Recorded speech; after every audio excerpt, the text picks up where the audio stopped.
me a god. You call me a god. You call me a god.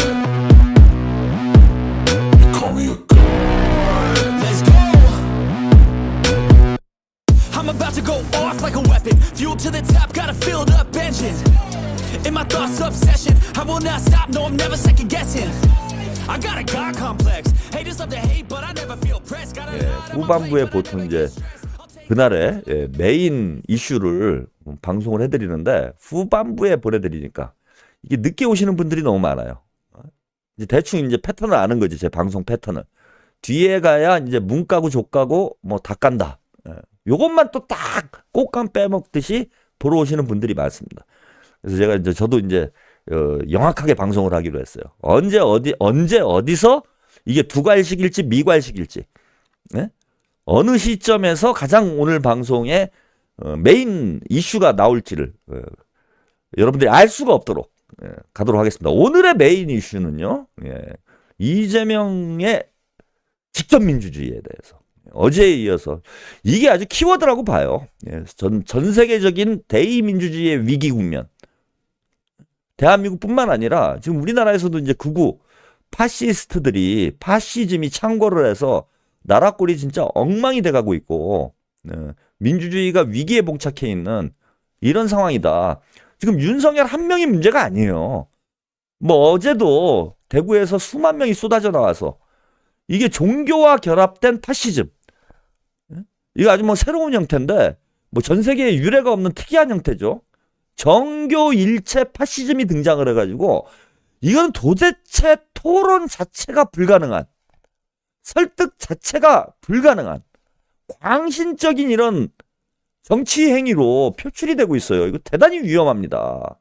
역사적으로 보면은 종교와 정치가 결합했을 때 가장 위험한 상황이 초래가 돼요. 그 대표적인 게 십자군 전쟁이죠.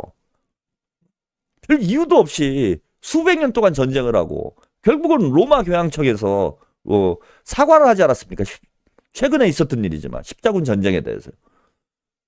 또 하나 이제 뭐 대표적인 사례는 마녀사냥이지. 중세 유럽을 휩쓸었던 마녀사냥. 뭐 지금도 종교와 정치가 결합했을 때 신정 일치 상황에서 극단주의적인 정치 행위들이 나오는 경우들이 많습니다. 예컨대 뭐 이 테러 조직들,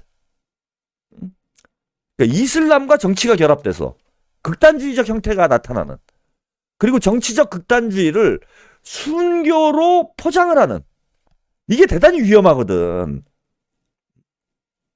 그러니까 합리성을 잃게 돼요. 종교와 정치가 결합돼서 극단적인 자신의 신념을 극단적으로 표출하는 행위가 종교적으로 숭고한 어떤 행위인 것처럼 포장이 돼버리면은 이건 진짜 말릴 방법이 없어. 이번에 서부지법에서 이게 어린 친구들이 전 대부분 나중에 어느 정도 확인도 됐습니다. 무슨 교회를 다닌다 이게 이제 확인이 다 되고 있는데 이 어린 친구들 뭐 19살 뭐 20살 이런 어린 친구들이 그 누구도 상상하지 못했던 법원 폭동이라는 극단적인 행태를 할 수 있는 건 뭐냐 하면 이게 신의 계시로 포장되기 때문에 그래요. 일부 정치 목사들이 하나님의 뜻을 왜곡하고 예수님의 뜻을 왜곡해서 이 정치적으로 자신의 신도들을 악용하는 거지. 그리고 그게 순교로 포장이 되고 순교가 돼버리니까 이게 신의 계시가 되고 그들의 행위가 순교가 돼버리니까 말릴 방법이 없는 거야. 설득이 안 돼요, 이거는. 그 종교의 논리로 설득을 해나가야 되는데 그 뭐 자기 교회에만 다니니까 다른 교회도 좀 다니고 뭐 이럴 수 있으면 다행인데, 그래서 종교와 정치가 됐을 때 가장 위험한 형태로 이게 표출되는 이런 경향성이 있는데 우리나라 지금 이제 파시즘이 극우가 미국이나 유럽 쪽보다 더 위험한 건 이거예요. 지금 뭐 트럼프가 종교와 이게 아주 밀착이 된 건 아니잖아. 종교적 신념으로 표현되진 않잖아요. 트럼프의 어떤 극단주의 정치들이. 그리고 유럽에서 나타나는 극우파들이 뭐 기독교가 됐건 이슬람이 됐건 어떤 종교와 결합해서 뭐 지금 정치 활동을 하고 이런 정당들은 많지는 않습니다. 근데 우리는 지금 이게 좀 심각한 상황으로 나타나고 있는 거지. 그래서 윤석열 하나 이게 처리한다고 그래서 대한민국이 겪고 있는 민주주의의 위기가 다 해결될 것이다? 윤석열이 치트키다? 이건 큰 착각이라고 봐요. 이 대한민국 깊숙이 뿌리내리고 있는 이 파시즘의 근원을 도려내야 돼, 이 기회에. 그게 이제 법률적 방법도 있는데, 예, 이런 이제 정치적 방법도 있는 거예요. 예, 법으로 이제 제재를 가하고, 뭐 감옥에다 쳐놓고, 이런 것도 필요는 하지. 근데 그걸로 다 해결이 안 된다는 거야. 왜냐하면 감옥에 가면 그게 순교가 되는 거야. 해결이 안 되지. 그래서 법적인 접근법보다 정치적인, 혹은 이제 미디어적인, 이런 접근법이 지금 더 필요하고 더 중요할 수 있고, 이게 오랫동안 이제 그 대한민국 사회에 뿌리를 내리고 있는 정치 현상이기 때문에 이게 단기간에 뭐 윤석열 사형시키고 내란 공범들 뭐 감옥에 보내고, 예? 폭동 일으킨 애들 다 감옥 보내고 이런다고 해서 예, 해결될 문제는 저는 아니라고 봅니다. 완전히 해결은 안 돼요. 우리가 지속적인 노력을 해나가야 된다. 예? 그런 말씀 드리면서 그래서 그 해결책을 찾는 게 지금 대한민국뿐만 아니라 예, 지금 전 세계의 고민거리인데 이재명 대표는 이런 대의민주주의의 위기, 극단주의 정치의 출현, 대두 이거를 극복할 수 있는 방법으로 직접민주주의라는 대안을 제시를 화두를 던졌어요. 결국은 이런 극단주의를 극복하는 극우 파시즘을 극복하는 방법은 국민들 스스로 정치의 주인이 돼서 국민들 스스로 국민이 원하는 방향으로 국가를 이끌어 나가야 그런 극단적인 선동에 우리 젊은이들, 우리 유권자들이 휘둘리지 않는다라는 거야. 그래서 대의민주주의의 위기, 극단주의의 바로 이거를 극복할 수 있는 대안은 뭐냐? 직접 민주주의다. 이런 화두를 설 명절 때 던졌습니다. 예. 그리고 이제 어제는 그런 모두의 큐라는 국민들의 의견을 청취하는 이런 시스템을 구축해서 국민들의 정치 참여 공간을 더 넓히겠다. 이런 말씀을 좀 했어요. 예. 그런데 내일 예. 이 이재명의 직접 민주주의를 본격적으로 보여줄 수 있는 아주 중대한 지금 제안을 한다라는 오늘 보도가 나왔습니다. 예. 자, 이 내용이에요. 이재명 내일 국회 연설에서 국회의원 국민소환제를 제안하겠다. 예? 국민들의 직접 민주주의 요구 2월 국회에서 관련 법안도 처리를 검토하겠다.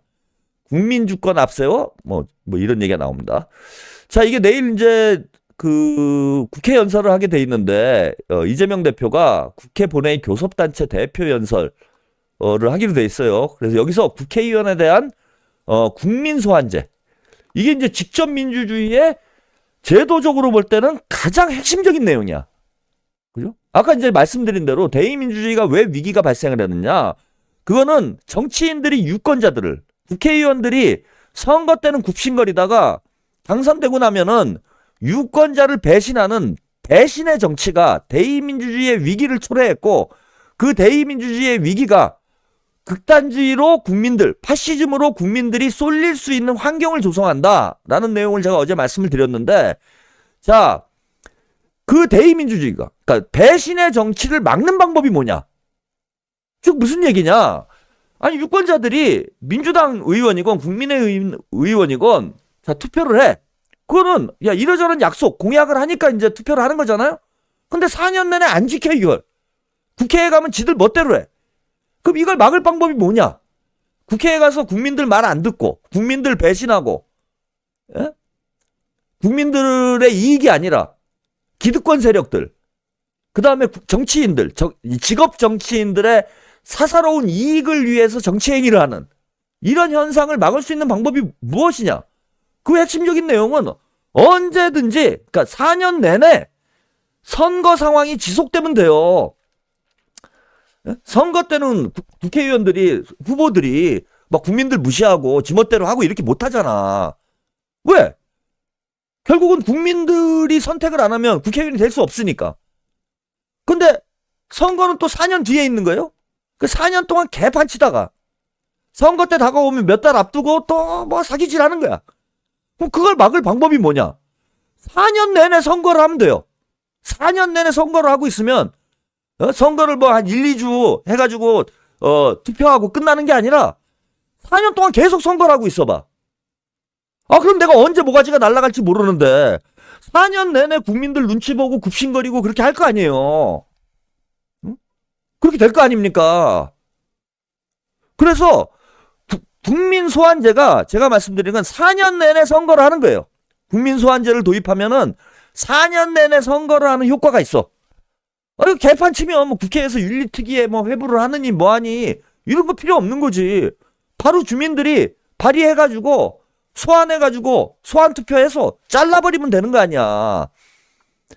그래서 국민소환제로 대의민주주의의 위기를 모두 해소할 수는 없지만은 저는 이게 핵심적인 제도적 장치라고 봐요. 국민소환제가. 지금 이제 이재명 대표가 내일은 요거 조금 더 소개를 해드리고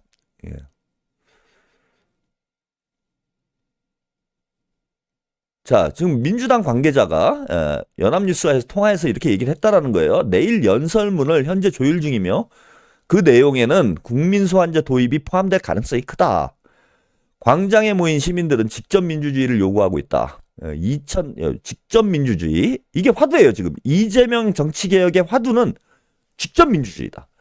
여러분들이 이걸 계속 이제 머릿속에 두셔야 됩니다.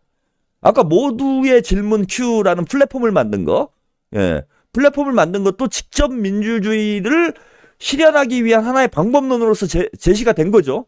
그러니까 이 국민소환제도 국민들이 직접 정치를 하도록 만드는 그런 핵심적인 제도 중에 하나다. 그래서 이재명표 정치개혁의 핵심은 직접 민주주의다. 직접 민주주의를 이재명은 강화하는 방향으로 계속 나갈 것이다. 마치 민주당에서 당원 민주주의를 강화해서 공천혁명을 이뤄내고 지금 민주당 의원들이 어느 때보다도 개소리를 안 하잖아요.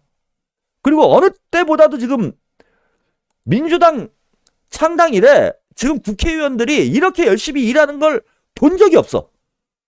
서로 성과를 내기 위해서, 서로 당원들에게, 유권자들에게 인정을 받기 위해서 경쟁을 하잖아. 그러니까 당이 살아있잖아요. 응? 이게 뭐 어항송의 정어리 때가 아니라 국회의원 전원이 매기 같은 이런 상황이 되고 있어요. 그런 원인이 어디서 발생을 했느냐? 당원 민주주의 확대를 통해서 정당 민주주의가 확대되고 실현되고 정당이 민주화되니까 그 정당을 대표하는 정치인들이 당원들의 목소리에 귀를 기울이고 유권자들이 원하는 정치를 하고 그러니까 민주당의 지지는 더 높아지고 당원 숫자는 늘어나고 지금 민주당의 일반 당원 숫자가 500만이 넘었어요. 500만. 권리당원은 물론 그 절반 정도가 됩니다. 근데 민주당 일반 당원이 500만이에요. 500만. 이재명 대표가 작년인가요? 뭐 그런 말씀을 했는데 지금 민주당이 민주국가에서는 가장 당원이 많다. 민주당보다 당원이 많은 나라가 두 나라밖에 없어요. 하나는 중국 공산당. 근데 중국은 인구가 뭐 16억이니 이런데 그 비교할 바가 아니죠. 그 다음은 북한의 조선노동당. 근데 둘은 이제 공산당들이잖아. 노동당, 공산당, 사회주의권 국가들이고 이 나라를 제외하면 전 세계에서 그죠? 사회주의권 국가들을 제외하면 전 세계에서 민주당이 당원이 가장 많은 정당이에요. 가장 민주화된 정당이야. 그래서 뭐 중도층이 어떠니 뭐 확장성이 어떠니 뭐 뒤에 말씀드리겠지만은 비명 수박들이 개소리들 하는데 전체 국민의 10%가 당원인 정당이라면요. 여론조사 여러분 해가지고 우리가 여론조사 보고 와, 뭐 이기니 지니 뭐 이런 소리 하고 있는데 여론조사 샘플이 많아봐야 뭐 1000명, 2000명이에요. 그런데 우리는 당원이 500만이야. 전체 국민의 10%가 당원이면은 전체 국민의 목소리가 민주당으로 수렴이 된다. 국민의 목소리가 당원의 목소리가 국민의 목소리라고 이야기를 해도 과언이 아닐 정도로 충분한 샘플이 되는 거예요. 물론 앞으로 이제 권리당원으로 이게 더 확장이 돼야 되는데 권리당원 250만 이것도 적지 않습니다. 근데 이렇게 된 원인이 어디 있는가? 민주당이 명실상부한 민주정당으로, 즉 당원 민주주의가 실현되는 정당으로 변화가 됐기 때문에 가능한 일이에요. 아니 당원들이 민주당 가입해봐야 그냥 당비나 내고 민주당 그냥 자판기 노릇하고 당비 자판기죠. 뭐 우리가 뭐 맨날 떠들어봐야 당에 반영되는 것도 없고 이래봐. 그 누가 당원 가입하겠어요? 그냥 내가 뭐 돈 남아가지고 돈 주려고 가입해? 안 하지? 근데 왜 너도나도 500만 명이나 되는 사람들이 민주당에 가입을 하냐면 민주당에 가입을 하면 내 목소리가 민주당의 정치 활동에 적극적으로 반영이 되기 때문이야. 단지 이재명 대표가 좋아가지고 이재명 팬클럽이 만들어진 게 아니라 이 비명 수박들은 마치 지금 우리 당원들이 무슨 개딸당인 것처럼 이렇게 폄훼를 하고 있는데 그게 아니에요. 당원 민주주의가 확장되니까 내가 내 힘으로 국회의원을 뽑을 수 있고 대선 후보를 뽑을 수 있고 또 당원으로서 목소리를 내면은 그게 당의 운영에 반영이 되고 이렇게 민주화가 되니까 국민의 정치적인 참여가 점점 더 확대가 되는 겁니다. 그러면 더 민주화가 되겠죠.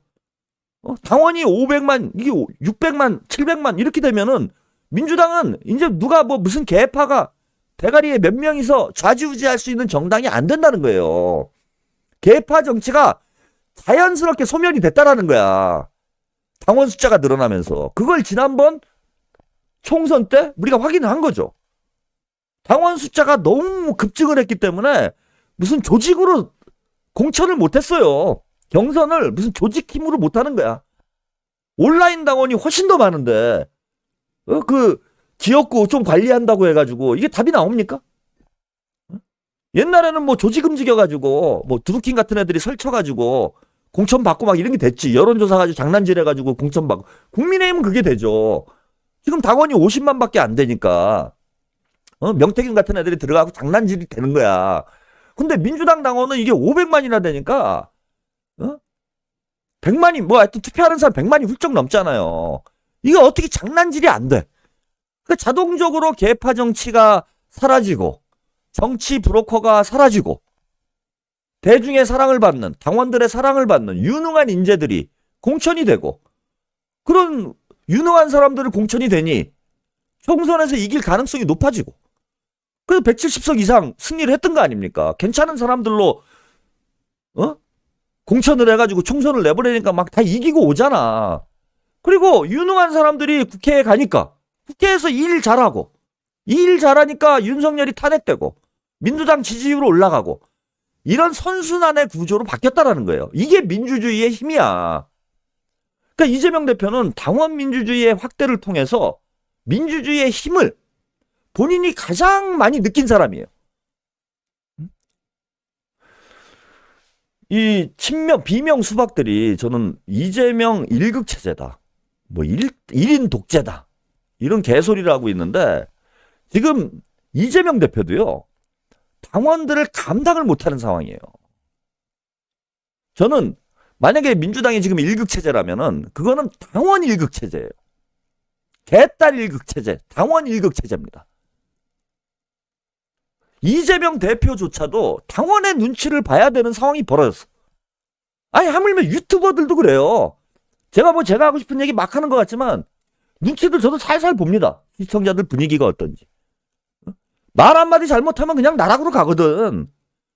그러니까 유튜버들이건 스피커들이건 국회의원들이건 이젠 말 한마디 잘못하면 그냥 한순간에 나락으로 가는 시대가 왔기 때문에 다들 국민들 눈치 보면서 당원들 눈치 보면서 당원들이나 국민들이 지지할 수 있는 정치를 한다.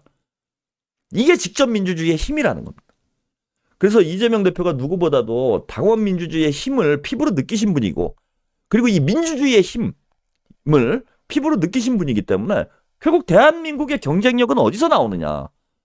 이재명표 대한민국의 핵심 키워드가 저는 직접 민주주의라는 겁니다.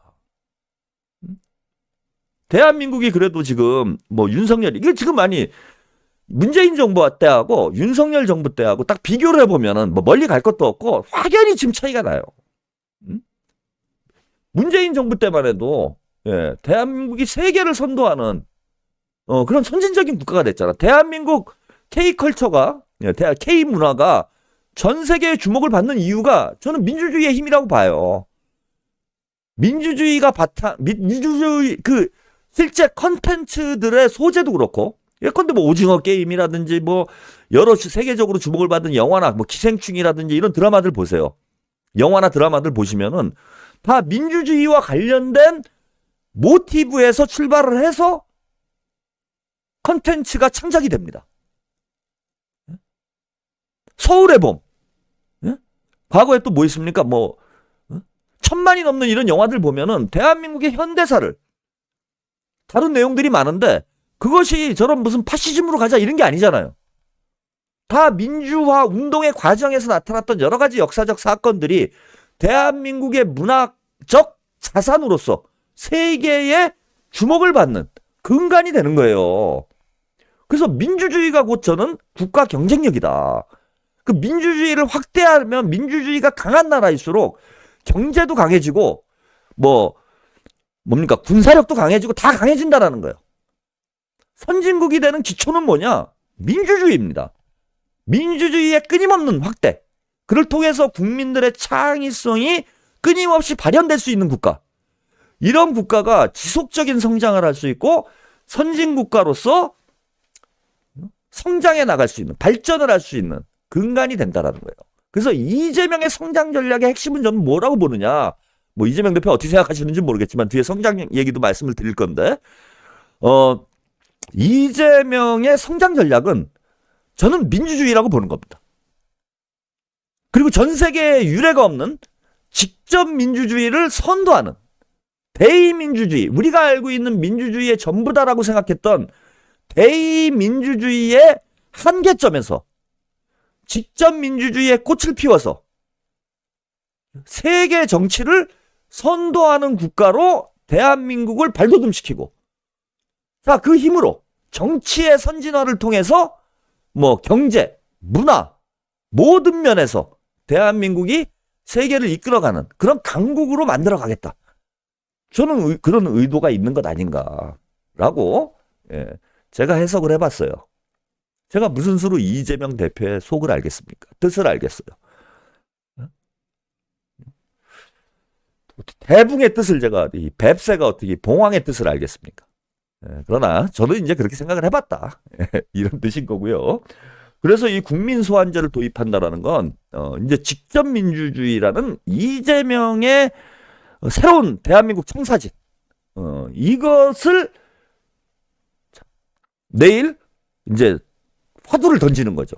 국민소환제로 직접 민주주의가 완성되는 것은 아니지만 국민소환제를 통해서 자 대한민국의 직접 민주주의라는 어떤 모델을 모색해 나가는 그런 첫 출발이 될 것이다. 그래서 좀 국회의원 국민소환제뿐만 아니라 뭐 지금 찬스예요. 여러 가지로. 뭐 대통령도 이제 지금 뭐 탄핵 뭐 이런 과정들이 있긴 한데 대통령도 국민소환제 도입을 해야 된다고 생각을 합니다. 언제든지 어떤 공직자건 국민들이 직접 소환해서 해임할 수 있는 그런 국가로 발전해 나가야 되고 이제 어느 나라에도 없는 직접 민주주의로 나아갈 수 있는 새로운 제도적 장치들 이런 것들을 끊임없이 연구하고 고민을 해야 된다. 이런 말씀 드리고 싶습니다. 자 그러면서 요 이제 배경과 관련돼서요. 광장에 모인 시민들은 직접 민주주의를 요구하고 있다. 2017년 국정농단 사태 이후 국민들이 촛불을 들었고 그 결과 대통령이 바뀌고 장관이 바뀌고 국회의원도 바뀌었지만 현실은 아무것도 바뀌지 않았다라는 게 국민들의 인식. 이게 어제 이재명 대표 연설하고 비슷한 내용이죠. 이런 국민의 요구를 국정에 반영해야 하고 국민들이 국회의원을 실질적으로 견제할 수 있는 장치를 도입해야 한다라는 게 이재명 대표의 생각이다. 그러면서 이제 어제 모두의 질문 Q 출범식 격려사 내용도 소개를 했습니다. 자, 이재명 대표 이겁니다. 아고라를 다시 살려내야 된다. 광장을 살려내야 된다. 우리 국민들이 자유롭게 자신의 정치적 의사를 밝히고 그것이 국가 운영에 반영될 수 있는 국민이 직접 지배하는 나라. 이겁니다. 이재명이 기획하는 국가는 아하님, 모든 공직자 좋아요. 예, 감사합니다. 한마디로 국민 주권 민주주의죠. 국민 주권 민주주의를 실현하자. 국민이 직접 지배하는 나라로 바꿔나가자. 이게 우리 국민 모두가 바라는 거 아닙니까? 저는 이제 요게 사실상 이재명 대표의 대선 뭐 출마 선언과 다를 바 없는 아주 의미 있는 내일 연설이 되지 않을까 이렇게 기대를 하고 있고요. 이게 또 신의 한 수인 게 요거 이제 국회에서 이제 통과가 돼야 될 텐데 뭐 지금 뭐 그 정치 개혁의 화두가 마치 개헌인 것처럼 예, 뭐 수박들과 국민의힘 쪽에서 떠들어대고 있어요. 예, 내각제로 가면은 뭔가 이 민주주의의 위기를 극복할 수 있는 맞는 키가 내각제인 것처럼 혹은 분권형 대통령제인 것처럼 약을 팔면서 대선 전에 예, 개헌을 하자 이런 이제 개소리를 하고 있습니다. 자, 그 물줄기를 바꾸는 거예요, 이게. 정치적으로 봐도 신의 한 수입니다. 신의 한 수. 개헌 논의. 예, 가짜는 개헌 논의. 뭐 대통령 4년 중임제 얘기가 나온다라면은 그거는 뭐 저는 동의할 수도 있고 빨리 대선 전에 했으면 좋겠어요. 그래서 이재명 대표를 8년 썼으면 좋겠다. 이런 얘기를 제가 여러 차례 말씀드렸는데 쟤네들이 얘기하는 지금 개헌은 그런 게 아니에요. 분권형 대통령제로 가고 예? 이원 집정부제 반 내각제로 가자라는 게 쟤들 주장입니다. 그러면서 마치 이재명 대표가 이거는 내각제 개헌은 제가 택도 없는 소리라고 여러 차례 말씀드리는데 민주당이 170석이기 때문에 예, 민주당에서 반대하면 개헌은 안 돼요. 이재명이 동의하지 않는 한 분권형 대통령제는 분권형 대통령제로의 개헌은 불가능합니다. 그래서 개헌 가지고 자꾸 약 팔고 장사질하는 사람들이 있는데 그건 말도 안 되는 소리예요. 그 이재명이 바뀌었어. 본인이 이제 대통령 되는데 대통령이 돼서 직접 민주주의를 실현하려는 사람이 내각제로 가겠습니까? 응? 귀족 정치가 엘리트 정치가 가장 고도화된 형태가 내각제인데 그걸 이재명 대표가 동의를 하겠어요? 본인이 대통령 될 마당에? 죽 써서 개 줍니까? 죽 써서 수박 줘요? 그래서 내각제 개헌은 불가능하고 국민투표를 하더라도 우리 국민들도 동의를 안 합니다. 그래서 그걸로 이제 약장산 하지 말고. 네? 근데 쟤네들이 왜 개헌 얘기를 하면서 뭘 의도하는 거냐면은 이거 봐라. 윤석열 이거 지금 내란을 일으켜가지고 나라가 엉망인데 대통령제가 문제가 많지 않느냐. 응? 이걸 막으려면 개혁을 정치 개혁을 해야 된다. 정치 개혁을 하려면은 이게 이 분권형 대통령제로 가야 된다. 대통령의 권한이 너무 크다. 이러면서 이재명 대표를 압박해가지고 마치 이재명 대표가 정치 개혁을 반대하는 듯한 이런 모양을 만들려고 하는 거예요. 자기들도 모르겠어. 그 안 받을 거라는 거? 이재명 대표가 대통령이 된 이후에는 모르겠지만 되지도 않는 소리입니다. 그거 가지고 이제 계속 압박을 하겠죠. 그런데 이 물줄기를 개헌 가지고 이재명을 고립시키려는 그죠? 이 반 이재명 연합이죠. 이거를 이제 개헌이라는 화두로 반 이재명 연합을 만들려고 했는데 요 정치개혁의 화두를 이재명 대표가 국민소환제 직접 민주주의로 되치기를 해버린 거예요. 야 무슨 개소리냐. 대통령의 권한을 총리한테 주고 총리는 국회의원들이 모여서 뽑고 이거는 엘리트 정치가 오히려 고도화되는 것이지 지금 우리가 나가야 될 방향하고는 거리가 멀다. 직접 민주주의로 가야 된다.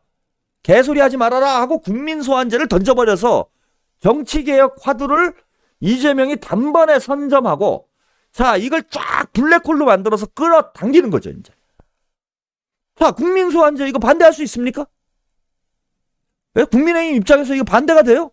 그 국민소환제 반대해봐. 그 국민들이 뭐라고 생각하겠어요? 저것들이 집 밥그릇 챙기려고 오히려 내각제 세력들이 궁지에 몰려버리는 한 방에 대치기를 하는 저는 결정적 카드고 대선 국면에서 자 2월 달부터 이제 입법 조치를 하겠다. 예? 그런 얘기가 나왔어요. 2월부터 아까 제가 기사 소개해 준 내용에 2월 네? 예. 이 기사가 아닌가요? 여기 있네요. 이런 내용이 담긴 정치개혁 법안을 2월 임시국회에서 통과시키는 방안도 검토를 하겠다. 그러니까 2월 임시국회 열어가지고 야 국민 소환제 받아라. 이걸 뭘로 반대를 할 거야? 예? 국민의힘에서 아, 이거 뭘로 반대를 할 거예요? 아니, 감히 국민들 따위가 우리를 소환해? 뭐 이러고 반대를 할 겁니까? 국민 소환제를 반대할 근거가 없어요. 근거가. 논리가 없어. 논리가 없습니다. 그래서 대선 전국의 그 대선 프레임을 선점하는, 그죠? 구도를 이재명 대표가 선점하고 끌어가는 이런 이제 정치적 의미도 있다. 여기까지 말씀을 좀 드리도록 하겠습니다.